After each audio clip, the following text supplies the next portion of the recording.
पहली क्लास में मैंने आपको बताया था कि अगर आप कुल उपयोगिता, सीमांत उपयोगिता और औसत उपयोगिता के सिद्धांत को अच्छी तरह समझ लेते हो, यानी उपयोगिता हिस्से को आप अच्छी तरह समझ लेते हो, तो आपको बाकी 4 हिस्से अपने आप तैयार हो जाएंगे। इसलिए मैं एक बार चाहूँगी कि इस कंसेप्ट को अपन एक बार फिर से रिवाइज करें। मैंने आपको बताया व्यक्ति के आवश्यकताएं, उपभोक्ता की आवश्यकताएं अनंत होती है और साधन सीमित होते हैं। आवश्यकता अनंत का मतलब एक उपभोक्ता को कॉपी भी चाहिए, पेन भी चाहिए, खाने को भी चाहिए, पहनने को भी चाहिए, बहुत सारी आवश्यकताएं हैं, लेकिन उसके पास एक कांस्टेंट है। उसके पास जो ये है इनकम, वो सीमित है, और उस सीमित इनकम में उपभोक्ता को अपनी आवश्यकता को कैसे पूरा करना है, किस वस्तु को पहले खरीदना है, इस कंसेप्ट को हम उपयोगिता विश्लेषण के आधार पर समझेंगे, ताकि उपभोक्ता सीमित साधनों से अधिकतम संतुष्टि प्राप्त कर सके।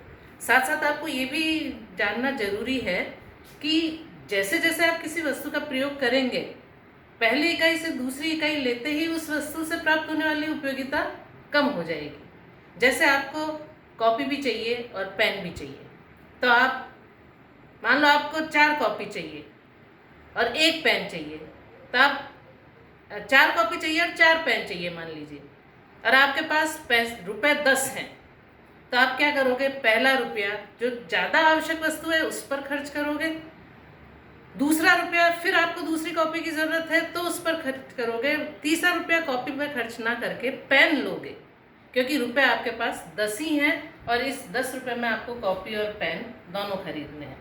और जैसे जैसे आप कॉपी खरीदते जाओगे, कॉपी से जो उपयोगिता मिल रही है वो आपको कम होती जाएगी। ये एक सैद्धांतिक बात है, व्यवहारिक बात है, जिस पर हम देखते हैं कि जैसे जैसे व्यक्ति किसी भी वस्तु का उपभोग करेगा, उससे प्राप्त होने वाली उपयोगिता क्रमशः घटती जाएगी।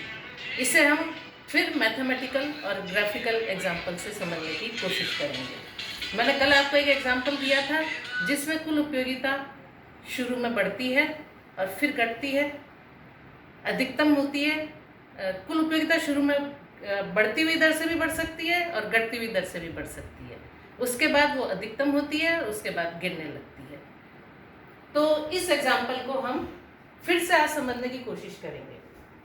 अगर आप कुल उपयोगिता को कंसेप्ट को समझ जाओगे, उपयोगिता के कंसेप्ट को, तो आप total productivity, average productivity, marginal productivity, यानी अगर आपने टोटल यूटिलिटी को समझ लिया, एवरेज यूटिलिटी को समझ लिया और मार्जिनल यूटिलिटी को समझ लिया, तो आप टोटल प्रोडक्टिविटी को समझ जाएंगे, एवरेज प्रोडक्टिविटी को समझ जाएंगे, मार्जिनल प्रोडक्टिविटी को समझ जाएंगे, टोटल कॉस्ट को समझ जाएंगे, एवरेज कॉस्ट को समझ जाएंगे, मार्जिनल कॉस्ट को समझ जाएंगे, टोटल रेवेन्यू को समझ जाएंगे, मार्जिनल एवरेज रेवेन्यू को समझ जाएंगे और मार्जिनल रेवेन्यू को समझ जाएंगे। यानी अगर ये कंसेप्ट आपको क्लियर हो जाता है, टोटल यूटिलिटी, एवरेज यूटिलिटी और मार्जिनल यूटिलिटी, तो सारे ये आपके प्रोडक्शन है, ये आपके एक्सचेंज है, तो सारे कंसेप्ट्स आपको क्लियर हो जाएंगे। तो इस पर विशेष रूप से जोर देना जरूरी है। तो हम इसका एक बार ग्राफ बनाकर और एक बार वापस मैथमेटिकल इलस्ट्रेशन से समझेंगे कि कैसे हम टोटल प्रोडक्टिविटी से एवरेज प्रोडक्टिविटी और मार्जिनल प्रोडक्टिविटी निकालते हैं। तो एक एग्जांपल हम और लेंगे।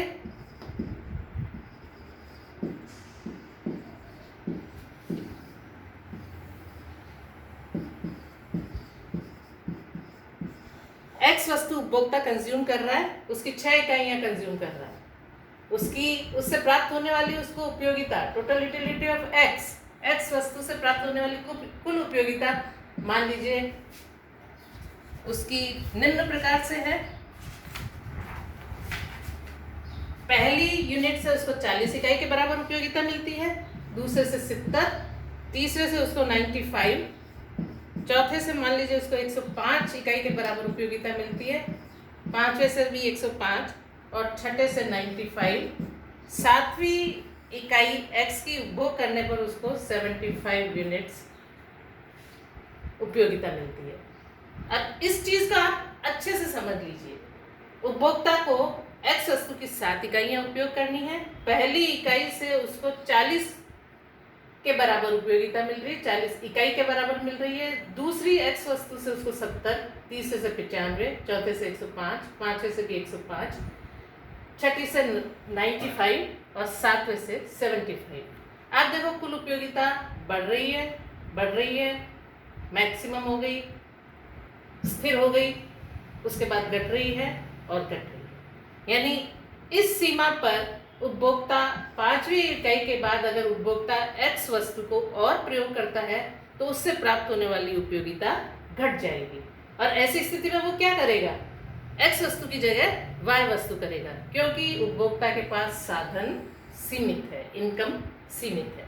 अब आपको यूनिट्स ऑफ x दी हुई है, x वस्तु की इकाइयां दी हुई है, टोटल यूटिलिटी दी हुई है, तो इससे हम मार्जिनल और एवरेज कैसे निकालेंगे, ये कंसेप्ट आपको क्लियर होना ज़रूरी है। अगर ये ज़रूरी हो जाता है तो आप माइक्रो इकोनॉमिक्स का काफ़ी सारा पोर्शन समझ पाएंगे, आपके क्लियर हो जाएगा। तो मार्जिनल यूटिलिटी क्या है? मार्जिनल यूटिलिटी है एक अतिरिक्त x का प्रयोग करने से कुल उपयोगिता में जो वृद्धि हुई वो सीमांत उपयोगिता है। यानी पहली x से अगर वो दूसरी x पर जाता है, दूसरी इकाई लेता है, तो कुल उपयोगिता में कितनी वृद्धि हुई, 40 से बढ़कर 70 हो गई।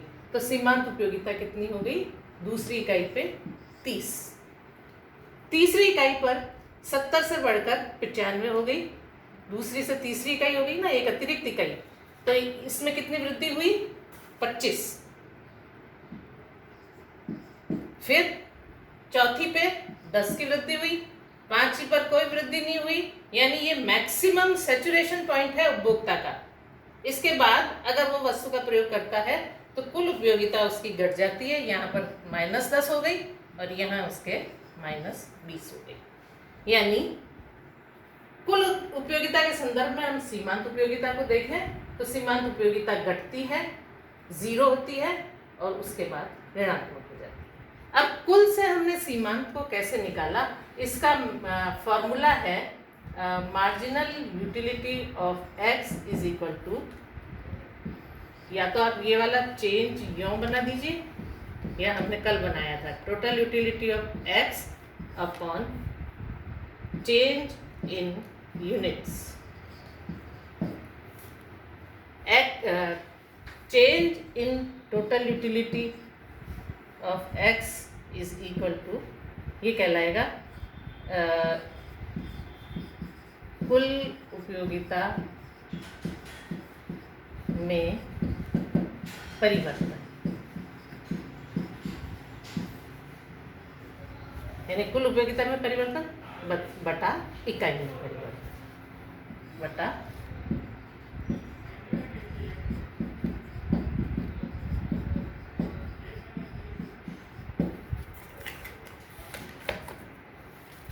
तो कुल से हमने मार्जिनल कैसे निकाला, कुल उपयोगिता में परिवर्तन बटा इकाई में परिवर्तन, या मार्जिनल यूटिलिटी क्या हुई,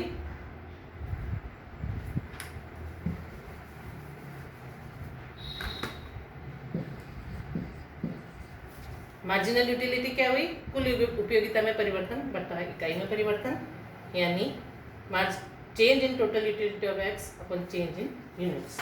तो इस तरह से आप कुल से मार्जिनल निकालते हैं। अब कुल से एवरेज कैसे निकालते हैं, जैसे हम औसत निकालते हैं। औसत कैसे निकालते हैं,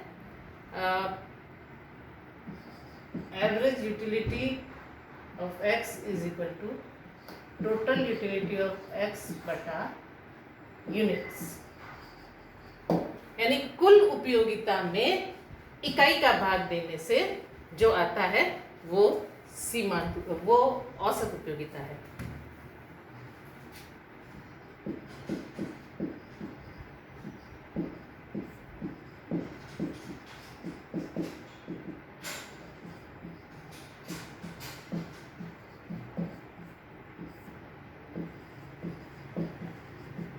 तो इस तरह से हम औसत निकालेंगे।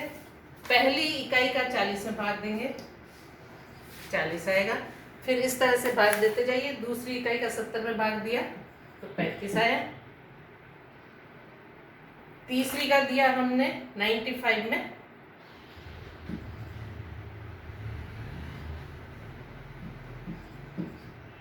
चौथी का दिया 105 में,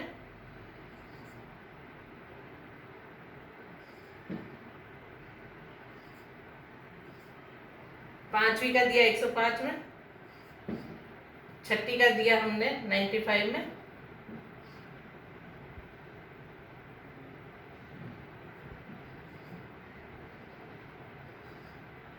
और सातवीं का दिया 75 में।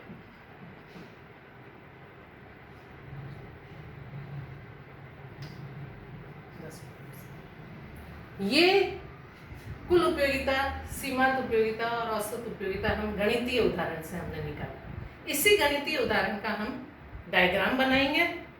अगर ये चीज आपको क्लियर हो जाती है तो मैंने आपको बताया कैसे हम टोटल से मार्जिनल और औसत निकालते हैं। तो मैंने आपको बताया टोटल प्रोडक्टिविटी आप प्रोडक्शन में निकाल पाओगे, आप एक्सचेंज में टोटल रेवेन्यू और टोटल कॉस्ट निकाल पाओगे, और इसी तरह आप डिस्ट्रीब्यूशन में भी बहुत सारे प्रॉब्लम्स सॉल्व कर पाओगे अगर आपको ये कंसेप्ट क्लियर हो जाता है तो। अब इस एग्जाम्पल से हम डायग्राम कैसे बनाएंगे, मैंने आपको पहली क्लास में बताया था। हम कई बार कहते हैं कि negative slope, positive slope, upward sloping, downward sloping. तो ये आप देखो, ये नेगेटिव स्लोप है। मान लीजिए हमने इधर प्राइस ली और इधर क्वांटिटी ऑफ एक्स कमोडिटी ली, तो ये दोनों में ऋणात्मक संबंध है। अगर ये प्राइस ओपी है तो डिमांड ओ एक्स है, अगर प्राइस ओपी 1 हो जाती है तो डिमांड एक्स 1 है। कीमत बढ़ती है तो मांग कम होती है, कीमत घटती है तो मांग बढ़ जाती है। यानी ये जो डिमांड है, ये जो कर्व है, ये निगेटिव स्लोप कहलाता है, ऋणात्मक ढाल। और ऋणात्मक ढाल में डायग्राम हमेशा नीचे की तरफ गिरता हुआ होगा। दूसरा जो मैंने आपको उस दिन कहा था, पॉजिटिव स्लोप या अपवर्ड स्लोपिंग। पॉजिटिव स्लोप में दोनों एक्सिस की मात्राएं बढ़ती हैं। जैसे इधर प्राइस ली हमने और इधर सप्लाई लिया, मान लीजिए सप्लाई ऑफ एक्स कमोडिटी, तो कीमत बढ़ती है तो सप्लाई बढ़ती है, और कीमत गिरती है तो सप्लाई भी गिर जाती है। Supply from producer side, producer वस्तु की पूर्ति करता है और डिमांड कौन करता है? कंज्यूमर, उपभोक्ता।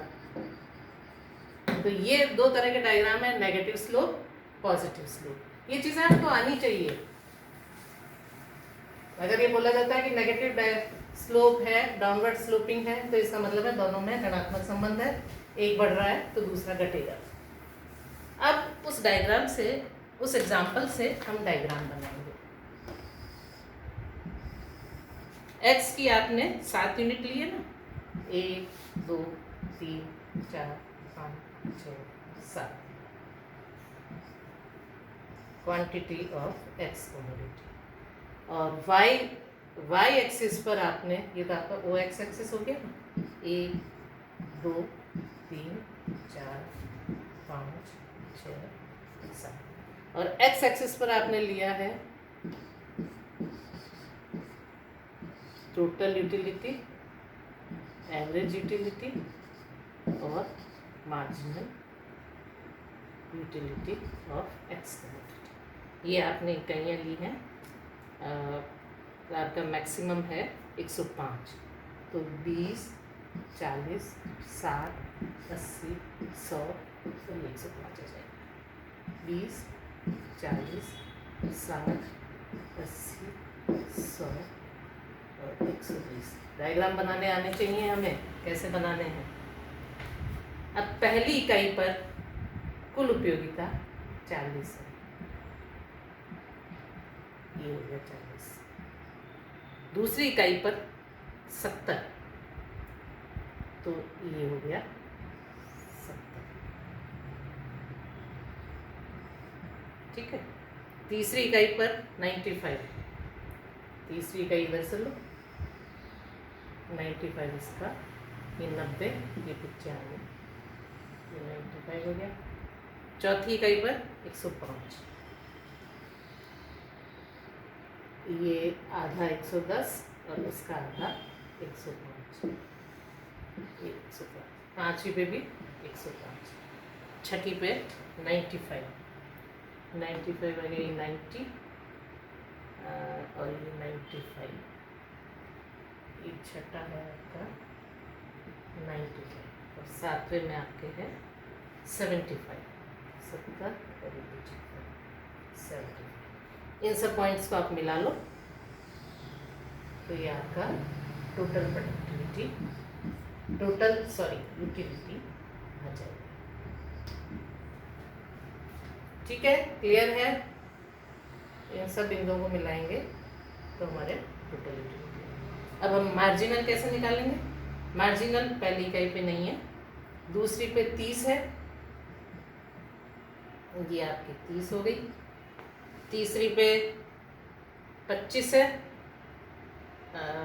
ये आपकी 25 हो गई। चौथे पे है आपके 10,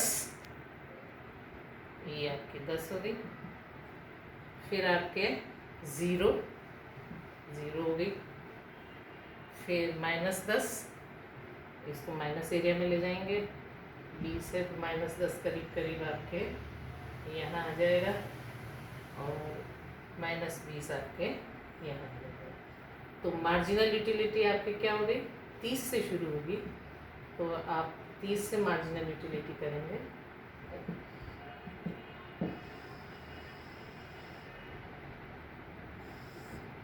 ये मार्जिनल यूटिलिटी ऑफ एक्स, और एवरेज यूटिलिटी जो आप निकालेंगे उसका डायग्राम आपका करीब करीब यो आएगा। एवरेज यूटिलिटी ऑफ एक्स, यानी एवरेज यूटिलिटी कभी भी ऋणात्मक नहीं होती है, बढ़ते बढ़ते बढ़ते वो यो हो जाएगी, लेकिन कभी भी एक्स एक्सिस को स्पर्श नहीं करेगी। एवरेज यूटिलिटी कभी भी एक्स एक्सिस को स्पर्श नहीं करेगी। ठीक है, अगला आपका